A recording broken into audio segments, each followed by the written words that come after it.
They all moved with a slow, practiced rhythm, a patient punctuation against the silence of the workshop, where the air was thick with the scent of oil and hide and drying beeswax. Elara's hands, stained the color of old mahogany and mapped with the fine silvery lines of 100 tiny cuts, guided the steel point through the heavy skirt of the saddle, her knuckles moving with a familiarity that bypassed thought. It was a language she knew better than words, a conversation between pressure and resistance, between the memory in her muscles and the future of a seam that had to hold against the weight of a man and the will of a horse. Outside, the afternoon sun beat down on the dusty main street of the valley town, bleaching the life from the landscape until it was all shades of bone and straw. But in here, in the cool dimness of the tannery, color lived in the deep russet of the leather and the dark amber of the neatsfoot oil simmering on the small stove. She worked not from urgency, but from a deep, internal cadence that the world could not rush. Each stitch pulled taut with a precise, economical motion that left a perfect, repeating mark, a signature of strength that no one would ever see, but that she would know was there, buried deep in the heart of the thing she was making. This was her world, a small kingdom of hanging skins and brass buckles, of wooden mallets worn smooth by her grip and coils of wax thread that waited like sleeping serpents in their wicker baskets. It was a world that made sense, where effort yielded a tangible result, and where the quality of a thing was its own truth, unadorned and honest. Her sister, Lyra, existed in the other world, the one of sunlight and noise and the shifting, uncertain currency of smiles and glances. She moved through the town like a bright ribbon of color, her laughter a sound that turned heads while Elara's silence went unnoticed, a part of the background, like the creak of a sign in the wind or the distant lowing of cattle. Elara did not begrudge her this, for they were two sides of a coin, minted in the same forge but stamped with different faces, each with its own value and different market. Lyra's value was in her brightness, in the easy grace that promised a good match, a comfortable home, a life smoothed by charm. Elara's value was in her hands, in the things they could mend and build, a different kind of promise, one of resilience and utility. They loved each other with the fierce, unspoken loyalty of sisters who had only each other, but they did not always understand the geography of the other's heart. Lyra saw the workshop as a place of shadows and toil, a place Elara retreated to, while Elara saw the town square as a stage for a play she did not know the lines to, a performance she was not built for. She was content in her quiet corner of the world, asking for little more than good leather and the piece to work it, because in the steady pull of a stitch, she found a satisfaction that felt more real than any polite conversation or fleeting compliment. The bell over the door chimed, a sharp, metallic sound that cut through the thick air, and Lyra swept in, bringing with her the scent of sunshine and wind and a crackling energy that felt foreign in the calm of the workshop. She was holding a piece of heavy, cream-colored card, holding it aloft like a trophy, her eyes wide with a light that Elara recognized as the particular gleam of social triumph. "It came," Lyra said, her voice breathless, the two words carrying the weight of weeks of anticipation, of whispered rumors and carefully chosen dresses. Elara looked up from her work, her hand stilling over the leather, her gaze taking in the flush on her sister's cheeks and the way her fingers trembled slightly where they held the corner of the card. It was the invitation, the one they spoke of all year, the one that separated the valley's bedrock families from the dust-blown drifters, the annual ball at the Baron's estate, a night of string music and candle wax, and polite cruelties veiled as wit. It was a summons to the world. Lyra navigated so effortlessly, and a place Elara could not imagine herself. A ghost at a feast she had no appetite for. For the family, Lyra clarified, though the invitation was addressed to their late father's name, a courtesy to his memory and the small plot of land they still held. But they both knew what it meant. It meant Lyra. It was for her fine-boned beauty and her quick smile, for the way she could turn a phrase and make even the surly blacksmith blush. Elara was the other one, the quiet one, the one with stained hands, and a preference for the company of curing hides. She was the anchor that allowed the bright ship of her sister to sail, the steady, unseen labor that kept their small household afloat. She nodded, pushing the awl into a block of beeswax to clean the tip, the gesture a small, familiar comfort. "You'll need the blue dress mended," she said, her voice even practical. "The lace at the cuff is torn." Lyra's smile faltered for a fraction of a second, a flicker of something guilt, perhaps, or the simple, uncomfortable acknowledgement of the chasm between their lives before it returned. Brighter than before. Brighter than before. "I knew you'd know what to do," she said, laying the invitation on a clear corner of the workbench, a pale, pristine rectangle against the scarred and darkened wood.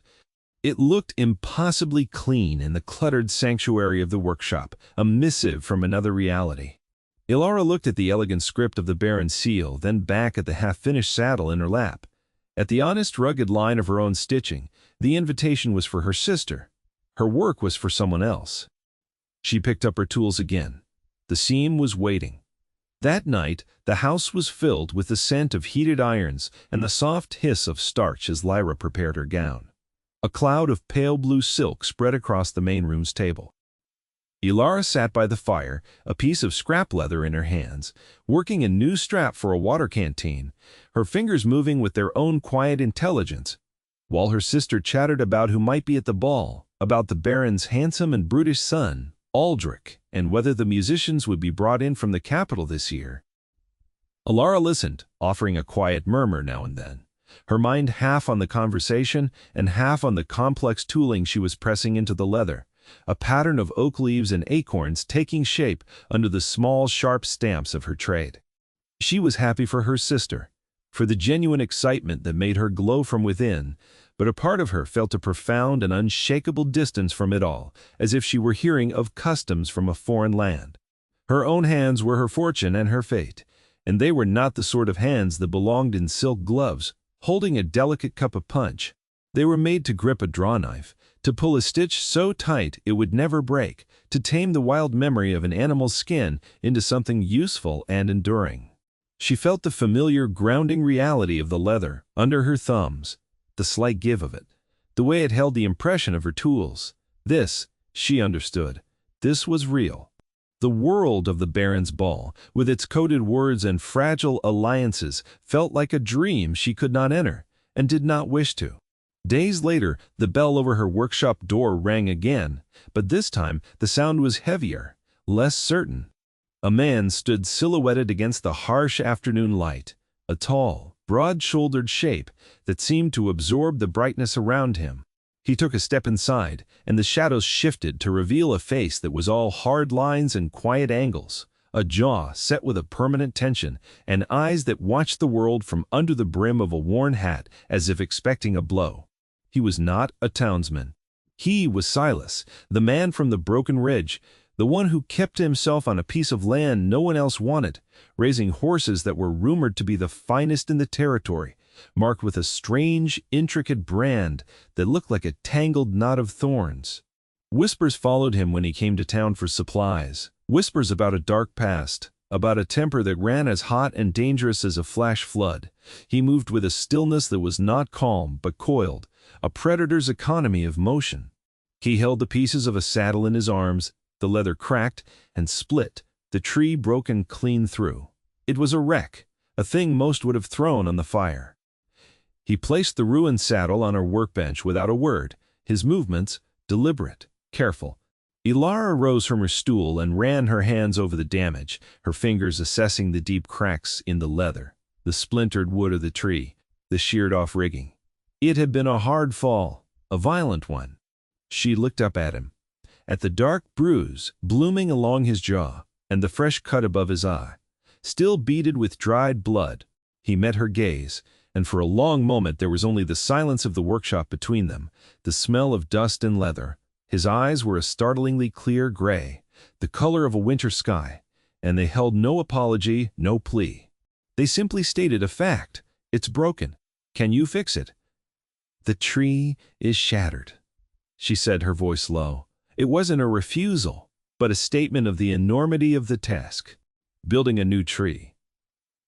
The wooden skeleton of the saddle was the work of a master carpenter, and shaping new leather over it was a task of weeks, not days. I know, he said, his voice a low rasp, as if he rarely used it. He reached into a leather pouch at his belt and laid a stack of coins on the bench. It was more than enough. It was too much. It was the kind of money that spoke of desperation. "I need it by the end of the week." Elara looked from the coins to the broken saddle, then back to his face. The end of the week was the night of the Baron's ball. While the rest of the valley was preparing for a night of frivolity, this man was asking for a miracle of leather and wood, a feat of labor that would require every waking hour she possessed. She thought of Lyra's blue dress, of the music that would drift down from the Baron's estate on the hill. Then she looked at the challenge laid out before her on the scarred wood of her bench, a puzzle of destruction that only her hands could solve. This was a language she understood. This was a world where she belonged. She pushed the coins back toward him, leaving only a third of the stack on the wood. "This will be enough for the materials," she said. "You pay for the labor when the work is done. If it's done to your satisfaction." For the first time, something in his stony expression shifted, a flicker of surprise in those winter-gray eyes. He had expected to be refused, or to have his desperation exploited. He had not expected a fair bargain. He gave a slow, single nod. It was an agreement, a bond of trust forged in a silent understanding of work and worth. He turned and left as quietly as he had come, leaving the ruined saddle behind like a fallen soldier on a battlefield. Elara looked at it, then at her own hands. A new invitation had been delivered. The work became her world. She sent a boy to the lumber mill for seasoned ash, choosing the pieces herself, running her hands over the grain to feel for hidden weaknesses, for the subtle whorls that spoke of strength. She spent a day with a saw and a draw knife, her workshop filled with the clean, sharp scent of cut wood as she carved the swells and the cantle, shaping the new tree with a precision born of years of study. It was men's work, most said, but she had learned it from her father, who had believed a skill had no gender, only a master. Her hands, accustomed to the pliable give of leather, learned the stubborn resistance of wood, her arms aching with the effort by nightfall, while Lyra practiced dance steps in the main room, her slippers whispering across the floorboards. Elara sat by the forge fire, heating and shaping the small metal pieces that would reinforce the tree, the smell of hot iron mingling with the scent of her sister's rosewater perfume. They were two planets in the same small solar system, orbiting a different sun. Lyra spoke of the fine carriage the Baron was sending for her, of the silk ribbons she had bought for her hair. Elara spoke of the way the ash wood was curing, of the challenge of stretching the wet leather over the new tree without a single wrinkle. Silas came back 2 days later, not to check on her progress, but with a bundle of cured leather slung over his shoulder. He unrolled it on the floor, and Elara drew in a breath. It was his own tanning, a hide of such quality she had rarely seen. The color a deep, rich, cordovan, the surface supple and flawless. It was a silent offering, a contribution, a mark of respect for her craft. He had brought her the best of his work to join with hers.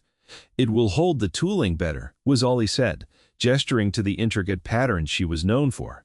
He did not ask how the tree was coming, did not hover or question. He saw the new wooden forms sitting on the bench, saw the tools laid out in neat, purposeful rows, and he understood. He trusted her hands as she trusted his.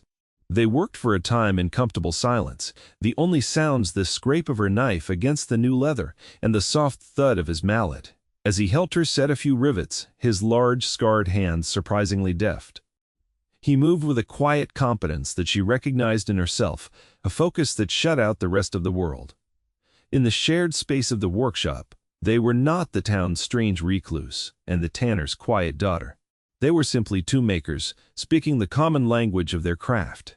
That afternoon, the bell rang with a jarring, arrogant clang, and Aldrich, the Baron's son, swaggered in, flanked by 2 of his sycophants. They filled the small space, with their loud voices and the smell of expensive cologne and whiskey. Aldrich's eyes swept the workshop with a look of casual disdain, his gaze lingering on the hanging hides, as if they were butcher's scraps. "Still playing with scraps, Elara?" he said, his voice carrying the easy cruelty of a man who had never been told no. His eyes then fell on Silas, who had straightened up from his work, his face impassive, a mask of stone, A slow, mocking smile spread across Aldrich's face. "Well, look what the cat dragged in, the ghost of the ridge. Come to have your toy put back together?" He gestured to the saddle tree with a flick of his wrist. "You should learn to ride before you buy a horse, Silas. Or did it throw you because it couldn't stand the sight of you?"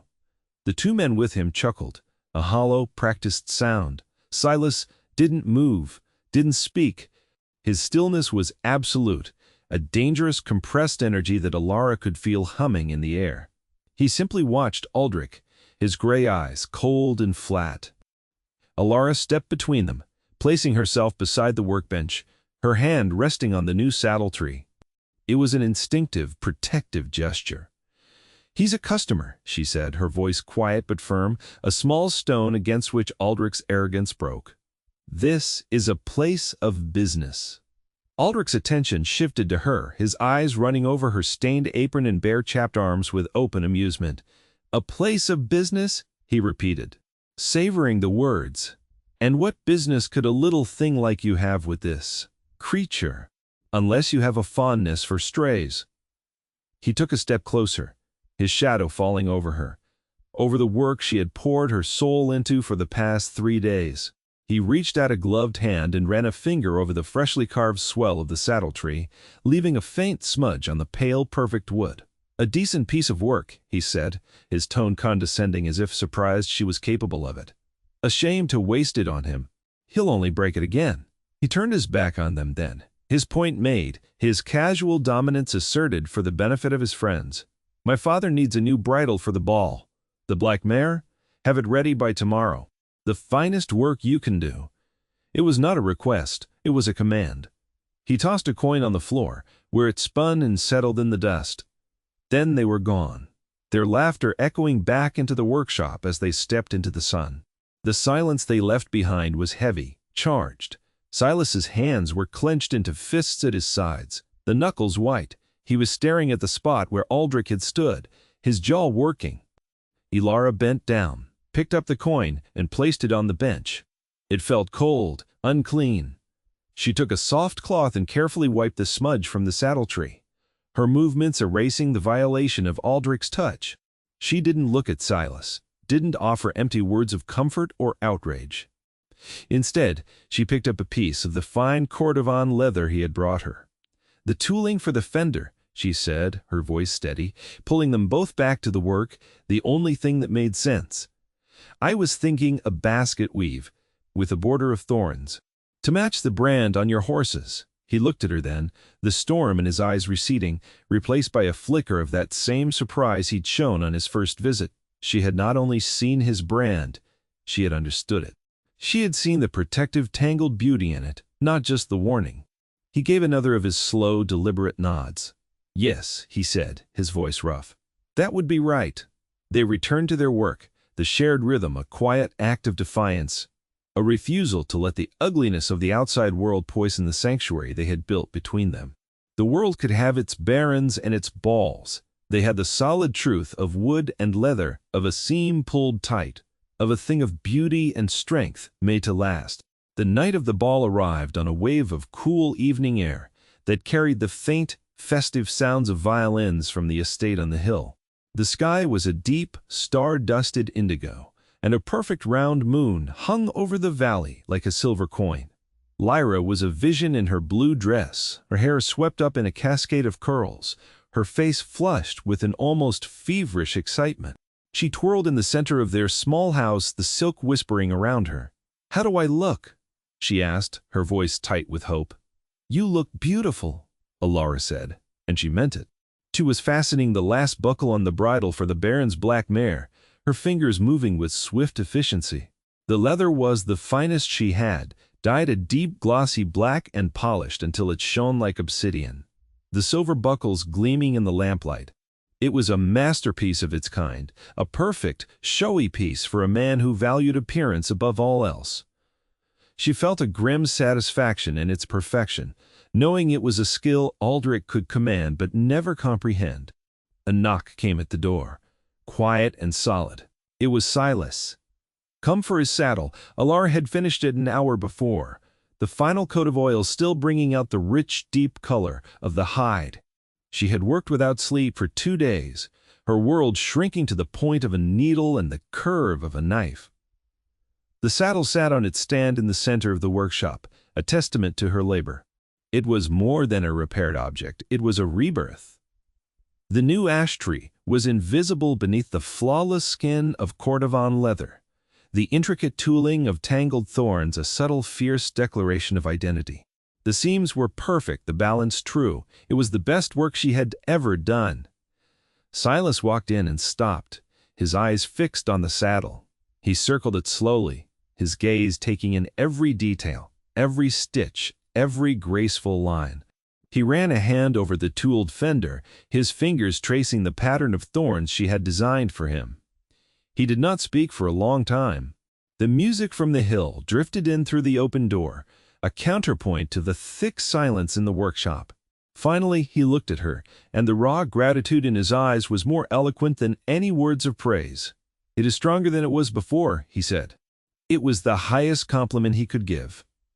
An acknowledgement that she had not just fixed what was broken, but had improved it, had given it a new heart of ashwood and a new soul of her own making. He settled the rest of his payment on the bench, the coins heavy and real. Then he did something unexpected. He held out a small, cloth-wrapped bundle. "For you," he said. Elara unwrapped it. Inside was a set of tooling stamps, small. Steel implements of the highest quality, their edges sharper and finer than any she owned. But it was the designs that made her breath catch. They were not the usual leaves and flowers. One was a crescent moon, another a single perfect star, and the third was a tiny detailed awl, the symbol of her own craft. He had had them made. He had seen her, not just as a worker, but as an artist, and had given her a new vocabulary to speak her language. A profound, aching warmth spread through her chest. It was a gift of understanding, a quiet recognition that felt more valuable than all the baron's gold. "Thank you," she whispered, her fingers closing around the cold steel. The baron's carriage rattled up the street then, the horses' harnesses jingling, the driver calling out for Lyra. It was time. Lyra gave Elara a quick, distracted hug, her mind already up on the hill in the grand ballroom. "Don't wait up," she said. And then she was gone, a flash of blue silk, disappearing into the polished darkness of the coach. Elara stood in the doorway, the bridle in one hand and Silas's gift in the other, and watched the carriage recede. Silas stood beside her, hoisting his remade saddle onto his shoulder. They listened to the receding hoofbeats and the distant joyful music. 2 worlds, she thought. Lyra had gone to hers, and she was here, in hers. "You have a rider waiting for that bridle," Silas said, nodding toward the baron's estate. "They won't be patient." She knew he was right. She had given her word. She picked up the bridle and started up the long, winding road to the estate, the dust soft under her worn boots. Silas fell into step beside her, his long strides easily matching her own, the heavy saddle on his shoulder seemingly weightless. They did not speak, but their shared silence was a comfort against the growing sound of the festivities. They were 2 shadows moving toward the light, 2 workers delivering their wares to a world of leisure, bound by a shared, unspoken understanding. They were the people who made things, not the people who used them up. The estate was a blaze of light and noise, carriages lining the long drive, laughter and music spilling from the open doors of the grand house. The air smelled of perfume and horse sweat and money. Elara and Silas made their way not to the grand entrance, but around the back, to the stables, a palace of polished wood. A harried-looking headgroom took the bridle from her with a grunt of relief, barely glancing at the craftsmanship, before rushing to put it on the baron's favorite mare. Aldrich was there, dressed in a tailored coat of black velvet, his face flushed with wine. He saw Elara, and his lip curled in a sneer. "About time," he snapped. "Did you walk all the way up here?" His gaze then fell on Silas, standing just behind her, in the shadows, and his eyes narrowed with contempt. "And you brought your dog with you? How touching."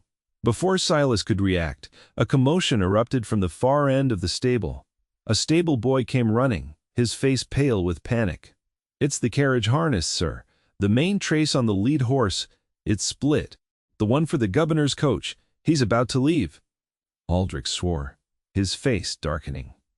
The governor was the Baron's most important guest, a man he desperately needed to impress. A delay, an accident, a failure of hospitality, it would be a social catastrophe. The head groom rushed over holding the broken piece of harness, a thick leather strap that had frayed and torn near the buckle. "The stitching's rotten through, sir," the groom said, his voice trembling. "It must have been wearing for months. We have no spare that will fit this team." Aldrich stared at the broken strap as if it were a snake. He was trapped. There was no tanner for miles, no one who could possibly mend something so vital, not at this hour, not with the governor's carriage waiting. His evening of triumph was about to crumble into a humiliating farce, all because of a single piece of rotten leather. His panicked eyes scanned the stable, and then they landed on Elara. He looked at her stained hands, at the quiet competence in her posture. He looked at her as if seeing her for the first time, not as a woman, but as a tool he might use.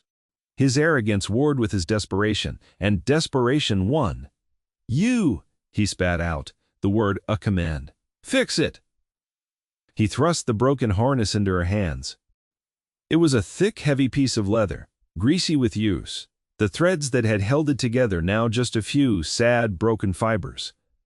The stable fell silent, the grooms and stable hands all turning to watch. Up at the house, the orchestra was playing a waltz, the sweet, elegant notes a bizarre soundtrack to the grimy tent scene in the stable. Elara looked down at the broken trace. She looked at Aldrich's furious, pleading face. She looked over at Silas, who was watching her, his expression unreadable, but for a deep, steady confidence in his eyes. He knew what her hands could do. She did not answer. Aldrich, she did not bargain or demand. She simply took the broken harness and walked to a clear space on a workbench, sweeping it clean with her hand. She took a small roll of tools from her apron pocket, a knife, a stitching awl, a spool of heavy waxed thread, a sailmaker's palm, the tools of her trade, always with her. Silas was suddenly at her side, holding a lantern high, its yellow light falling directly on her workspace. He didn't need to be asked. He just knew. With the focused economical movements of a surgeon, Elara sliced away the rotten leather, her knife cutting a clean beveled edge. She took the two ends, overlapped them, and with the awl in her palm, she began to stitch. It was not the fine decorative work she was known for, but something far more fundamental. It was a suture, a binding, a stitch meant to hold against immense force, the kind of stitch that held a ship's sail together in a gale. Her hands moved in a blur of controlled power, the needle flashing in the lantern light, the thread pulling taut with a soft, zipping sound. She laid one line of stitches, then another parallel to it, and then a third, cross-hatching them for maximum strength. The stable was so quiet that everyone could hear the rhythmic punch of the awl and the pull of the thread. No one spoke. Aldrich watched, his mouth slightly agape, the wine flush gone from his cheeks. He was witnessing a kind of magic he had never known existed, a power that resided not in a name or a title, but in a pair of stained, calloused hands. In less than 10 minutes, she was done. The splice was thick, robust, and brutally functional. It was not pretty. It was unbreakable. She held it out to the head groom. "It will hold," she said. It was a simple statement of fact. The groom took it, his eyes wide with awe, and rushed out to the waiting carriage. Aldrich stared at Elara, his face a mixture of relief, astonishment, and a new unsettling respect. He, who had tossed a coin at her feet, had just been saved from utter ruin by her skill. He fumbled in his velvet coat, pulling out a handful of coins, a clumsy, reflexive gesture of payment. "Here," he said, his voice hoarse, "for your trouble." Elara looked at the money in his hand, then at his face. She did not take it. She simply shook her head, a small, final gesture of refusal. She had not done it for him. She had not even done it for the money. She had done it because it was what she did. She fixed what was broken. She turned and walked out of the stable, leaving him standing there with his hand outstretched. Silas lowered the lantern and followed her. They walked away from the glittering house, from the music and the laughter, their footsteps silent on the dusty path. They didn't need to speak. In the quiet language of shared work and mutual respect, everything had already been said. She had been given an invitation to a world that did not want her, but she had found her place in a world that desperately needed what only she could do. And the one person who had seen her value from the start was the one walking beside her, back into the quiet dark. Weeks later, the rhythm of the workshop had settled back into its familiar cadence, but everything was different. The story of the governor's harness had spread through the valley. A quiet legend whispered over fences. And in the general store, people looked at Elara differently now, with a new respect in their eyes. They saw not just the tanner's quiet daughter, but the master of her craft, the woman whose hands had saved the baron's pride. Orders for her work tripled, from ranchers who wanted saddles as strong as Silas's, from merchants who needed harnesses that would not fail. She had to hire a boy to help with the tanning. Her own time now dedicated to the fine work, the intricate tooling she loved. The small steel stamps Silas had given her were now her signature, a tiny crescent moon and a single star hidden within the pattern of every piece she made. Lyra had returned from the ball with a story not of triumph, but of disillusionment. Aldrich had ignored her all night, his mood soured by the incident in the stables, and she had spent the evening watching the brittle smiles and listening to the cruel gossip of the valley's elite. The glittering prize had turned out to be hollow. She spent more time in the workshop now, watching her sister work, a new, quiet understanding dawning in her eyes. She saw the strength in Elara's hands, the honest beauty in her craft, and for the first time she seemed to understand that there were other kinds of value, other kinds of power than the ones celebrated in a ballroom. Silas was a regular visitor to the workshop now. He never came empty-handed, sometimes bringing a piece of well-cured wood, sometimes a new blend of oils for her leather, once a basket of wild berries he'd picked on the ridge. He would sit for an hour watching her work, the two of them sharing a comfortable silence that was more profound than any conversation. They were two solitary people who had found in each other a rare and welcome reflection. They understood that a person's worth was not in their name or their appearance, but in the integrity of their work, in the strength of their seams. One afternoon, he arrived with 2 horses, one saddled for him, the other with only a blanket. He did not ask her if she wanted to go for a ride.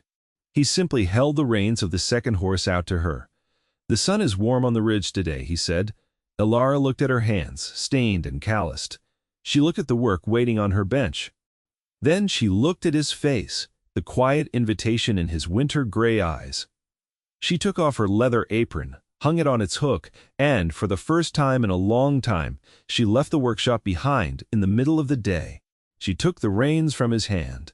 She would go with him to the ridge. She would see the world from the back of a good horse, on a saddle built to last, beside a man who knew the difference between what glitters and what is gold. And in the end, perhaps that is all any of us are truly searching for. Not the grand invitation to the ball, but the quiet recognition from a kindred spirit. Not the approval of the crowd, but the steady respect of the one who sees the strength in our hands, who understands the language of our work, and who values the things we build to last. We all have a craft, a skill, a quiet competence that defines us. It may not be celebrated in the bright lights of the ballroom, but its worth is no less real. It is the seam that holds our world together. Thank you for spending this time with us. If you found a piece of your own story in this one, we would be honored if you would like and subscribe. And tell us, in the comments below, what is the quiet craft that you are proud of? What is the seam that only you know how to stitch? We look forward to reading your stories. Until next time.